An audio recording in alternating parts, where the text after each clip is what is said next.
Hello everyone. I just wanted to do a quick video today to bring you up to date on my success, I believe, with the Plasticville church kit from Bachmann, manufactured by Bachmann, that I actually bought from Oakridge Hobbies and Toys, and I'll put a link to that in the comments below.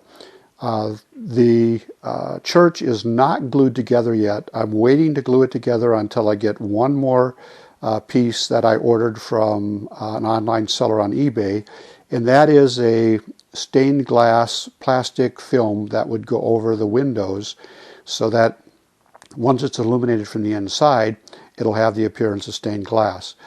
So once that arrives and I've attached the stained glass to the inside of all the windows, then I'll glue it together. When this arrived, the door, the roof, and the bell in the belfry and the cross on the steeple were all gray. I painted the door red with Testor flat enamel and painted the roof brown with Testor flat enamel. I painted the cross and the bell black using the same black paint that I used to black out the interior of all the walls. On the inside of all the walls, I painted Woodland Scenics blackout kit paint to avoid having the walls glow once I illuminate the interior. But just a couple more steps on that and I'll be ready to glue it together, and I think it looks great right now. So I'm hoping I get it glued well and that it will look spectacular once I have the stained glass in the windows to complete it. On the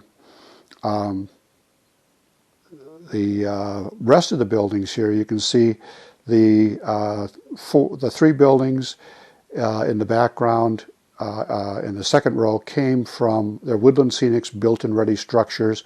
I bought them from a combination of Oakridge Hobbies and Toys and from trainworld.com, and I'll put links to those in the comments as well. The house that's got its back to us now in the center of the picture, actually I bought that one from Lionel. That's the Hero Boys house, and that is looking pretty good, I think. I'm happy with that. The other parts of the layout, however, I'm not quite so happy with. I've got the same problem that I had the last time I talked to you with regard to the new switches that I put in.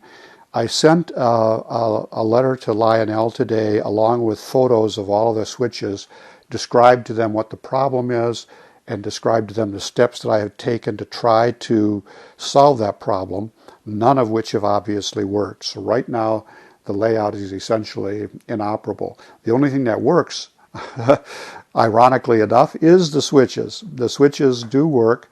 However, I can't send power to the track. As soon as I try to send power to the track, it overloads my GW180 transformer from Lionel, and it shorts out my CW80 transformer from Lionel on track 2. The way the layout is arranged here, just give you a real quick look at it. The outer loop is track 1, the inner loop is track 2, and then I have two sidings that go with the layout. The first siding is this dead end siding here, and then I also have a passing siding over there that is connected to track 2.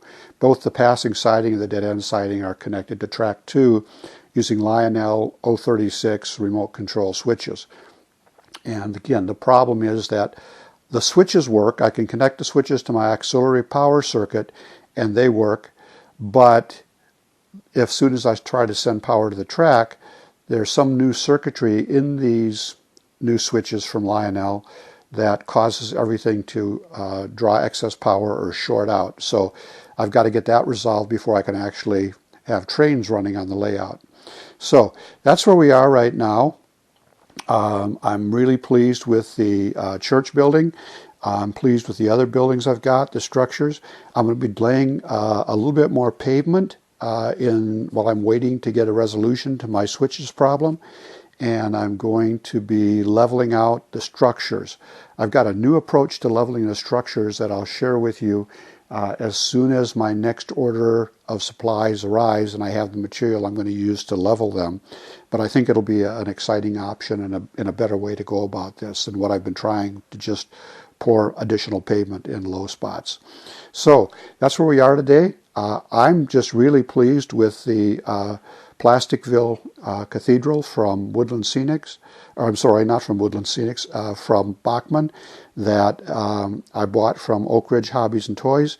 That is looking spectacular, I think, and once I have the stained glass to glue it together and illuminate it, I think it's going to be a great addition to the layout. So that's where we are today.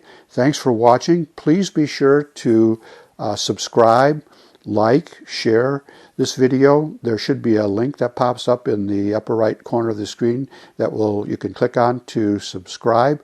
And I appreciate you watching today. Thanks for joining me.